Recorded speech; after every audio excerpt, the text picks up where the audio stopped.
थोड़ा सा बात कर रहे हैं कि आप इतना लंबा सफर करके आ चुके हैं और आप पूरी तरह से थक चुके हैं। मैं आपसे 1 मिनट बात करना चाहता हूं। आप बताइए, आप क्या मैसेज देना चाहते हैं झारखंड के स्टूडेंट्स को भी? मैं बहुत थक गई हूँ, लेकिन बिल्कुल टूटी नहीं हूँ और ना ही टूटूंगी। ये मत सोचिएगा कि मैं थक कर टूट कर और आगे की मंजिल तय नहीं करूंगी। मैं इस मंजिल को जरूर पूरा करूंगी और आप लोगों से यही कहूंगी कि आप घर में रहिए, पढ़िए और खूब पढ़कर अगला जो एग्जाम होगा उसको आप निकालिए और अच्छे अंकों से निकालिए। मैं इतनी उम्मीद करती हूँ कि अगला एग्जाम जो होगा वो भ्रष्टाचार मुक्त होगा, क्योंकि अगर इसके बावजूद भी अगर आप छात्र नहीं जागते हैं तो फिर मैं समझूंगी कि आपकी आत्मा सो चुकी है। इसके आगे मैं कुछ आप लोगों से अपील नहीं करूंगी। मैं सिर्फ इतना ही कहूंगी कि ये आपकी खुद की लड़ाई है।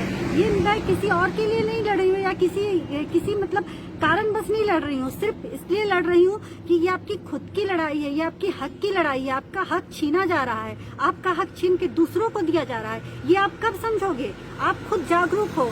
आज 20 साल हो गए झारखंड को बने हुए। 20 साल में क्या हुआ? जो 20 साल पहले इसकी स्थिति थी वो आज भी है। आज तो बिल्कुल चेंज नहीं हुआ है। चेंज यही हुआ है कि जो भी नियुक्तियां होती हैं, जो पैसे वाले हैं वो लेकर चले जाते हैं और जो मेहनत का छात्र है वो तो वहीं के वहीं रह जाते हैं। उनको तो कोई लाभ नहीं होता। पढ़ते पढ़ते उनकी उम्र निकल जाती है। 5 साल में एक एग्जाम होता है, तो कितनी उम्र बचेगी आपको एग्जाम देने के लिए? आप पढ़िए, घर में बैठ के पढ़िए, लेकिन जागृत होइए। हम नहीं चाहते हैं कि आप रोड पर आइए, आकर आंदोलन करिए। सिर्फ आप खुद को जगाइए और जागृत होइए।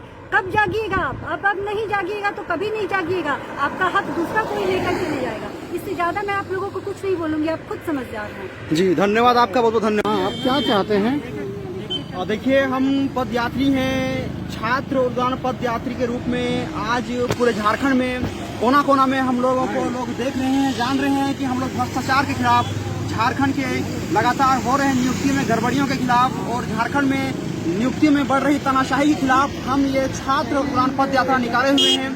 और ये उद्यान पद यात्रा यहाँ पे रामगढ़ और मांडू के बीच के रास्ते में हम लोग यहाँ पे हैं और ये नया मोड़ है। और यहाँ से मैं अपने छात्रों को यह आह्वान देना चाहता हूँ कि आप अपने हक के लिए सामने आए।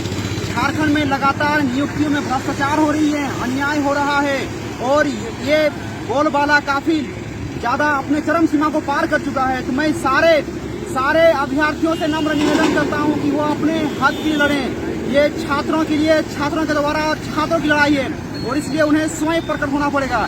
इसके लिए कोई हमारे साथ शिव जी या फिर शंकर भगवान जी या फिर कोई फरिश्ता लड़ने के लिए नहीं आएगा। आपकी लड़ाई है, आपको खुद लड़ना पड़ेगा। आप इस बात से वाकिफ होइए कि यदि आप आज झारखंड को भ्रष्टाचार मुक्त नहीं कीजिएगा तो क्या आपके पास मेरे एक सवाल का जवाब है? आप आखिर क्या जवाब देंगे अपने आने वाले पीढ़ी के लिए? अपनी बहन को, अपने बेटे को, अपने बच्चों को क्या जवाब देंगे जब वो बड़े होकर पूछेंगे कि पापा आपने झारखंड में भ्रष्टाचार हो रहा था तो उस समय आपने ये कदम क्यों नहीं उठाया? आपने हमारे लिए कुछ क्यों नहीं किया? इसीलिए मैं सारे गार्जियन से, सारे पेरेंट्स से नम्र निवेदन कर रहा हूँ कि आप इस भ्रष्टाचार के खिलाफ अपना कदम को बढ़ाएं और इस भ्रष्टाचार को, झारखंड में जितनी भी नियुक्तियां हो रही है उसमें से उन भ्रष्टाचार को खत्म करने में अपना सहयोग दें। आप घर बैठे ही ये सहयोग दे सकते हैं। कोविड-19 के गाइडलाइंस को फॉलो करते हुए आप घर में भी ये सहयोग दे सकते हैं। आप हमें सोशल मीडिया के माध्यम से आप हमें भरपूर सहयोग कर सकते हैं। आपको आपके शेयर से हमारा मोटिवेशन होता है और हम अपने लक्ष्य की ओर बढ़ते जाते हैं, हमें अपना लक्ष्य मिलते आता है। इसीलिए आज मैं दिखा दे रहा हूँ यहाँ पे जितने पदयात्री आए हुए हैं, ये सारे पदयात्री थक चुके हैं, पूरी तरह से जख्मी हो चुके हैं, लेकिन ये रुके नहीं, टूटे नहीं और झुके भी नहीं और ये लगातार आगे बढ़ते रहेंगे। आप लोग का कहाँ से कहाँ प्रोग्राम है और कितना किलोमीटर दूर है? हम लोग उली हाथों से प्रोग्राम शुरू किए थे और आज हम लोग यहाँ पे मांडू और रामगढ़ के बीच में स्टे कर रहे हैं और यहाँ से लगातार बढ़ते जा रहे हैं। हम लोगों ने यात्रा खूंटी से लेकर के साहेबगंज के बीच रखा है और ये 550 किलोमीटर की यात्रा है। और ये यात्रा चाहे कुछ भी हो जाए, खिलखिलाती धूप आए, चाहे बारिश आए, चाहे हमारे कदम टूटे, लेकिन हमारा हौसला कभी नहीं टूटेगा और ना ही हमारा इरादा कमजोर होगा, बल्कि हम अपने लक्ष्य की ओर लगातार बढ़ते रहेंगे। बस अपने सारे साथियों से निवेदन करता हूं कि वो हमारा घर बैठे सोशल मीडिया के माध्यम से सहयोग दें और हमारे इस छात्र उद्यान पद यात्रा को पूरी तरह से मजबूत करने में अपना सबसे बड़ा योगदान दें। मैं गुलाम हुसैन आप सबके साथ उलगुलान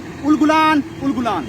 छात्र उड़ान पद यात्रा 506 किलोमीटर का सफर तय करने का संकल्प लिया है। इस संकल्प के पीछे एकमात्र उद्देश्य है, यहाँ के युवाओं को हम जगाना चाह रहे हैं। वो पहले से ही जागरूक हैं, लेकिन आज वो प्रत्यक्ष रूप से हमारे सामने, सरकार के सामने नहीं आ रहे हैं, और इसीलिए छात्र उड़ान पद यात्रा 506 किलोमीटर का टारगेट लेकर के आपके शहर पहुंच चुकी है, और ये लगातार अपने लक्ष्य की ओर चल रही है। आप हमें देख के अनुमान लगा सकते हैं कि हम काफी थके हुए हैं, और लगातार हो रहे बारिश और चिलचिलाती धूप को भी पार करते हुए आपके शहर में आए हैं। और हमारा मात्र एक ही लक्ष्य है कि हम जब तक से झारखंड में जेपीएससी और जेएसएससी में लगातार हो रही गड़बड़ियों को रोक न लें, ये आंदोलन नहीं थमने वाला है। विशेष संदर्भ में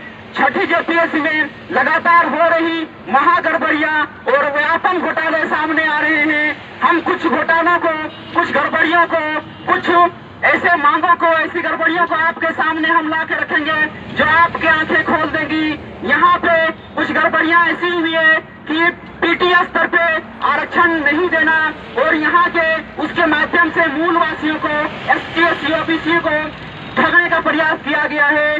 और जब मेंस का रिजल्ट आता है तो उस रिजल्ट में जो वैकल्पिक विषय रहता है, हिंदी का और अंग्रेजी के माध्यम को, उसे एक मेरिट लिस्ट के रूप में, मेधा सूची के रूप में जारी कर देना यहाँ के लिए एक बहुत बुरी समाचार है, बहुत बुरा खबर है। क्योंकि उस मेरिट लिस्ट में जाहिर सी बात है कि यहाँ के वो बच्चे बिल्कुल शामिल नहीं हो पाएंगे जिनका माध्यम हिंदी है, और कोई भी अपना रीजनल लैंग्वेज है या फिर स्थानीय भाषा है, वो बिल्कुल भी इस माध्यम से वो ज्यादा अंक प्राप्त नहीं कर पाएंगे, और इस तरह से उनके साथ छल किया गया है। और इसीलिए आप सारे लोगों से, आप सारे किसानों से, मजदूरों से, दुकानदारों से और यहाँ के निवासियों से और विशेषकर महिलाओं से अनुरोध किया जा रहा है कि छात्र उड़ान पद यात्रा आपके शहर में आया है।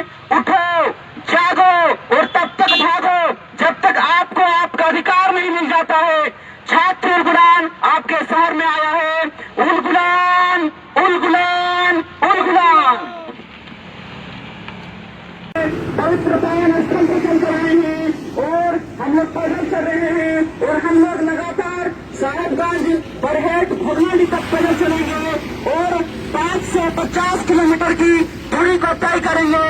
और हमारा दूरी को तय करने का, पैदल चलने का कोई भूत या फिर शौक नहीं चला हुआ है, बल्कि हम इसलिए चल रहे हैं कि झारखंड के माध्यम से, झारखंड की सरकार द्वारा और आयोग द्वारा लगातार सरकारी नौकरियां, जेपीएससी की नौकरियां, जेएसएससी की नौकरियां और जेएससी की नौकरियां, जितने भी प्रकार की नौकरियां हैं, उन नौकरियों में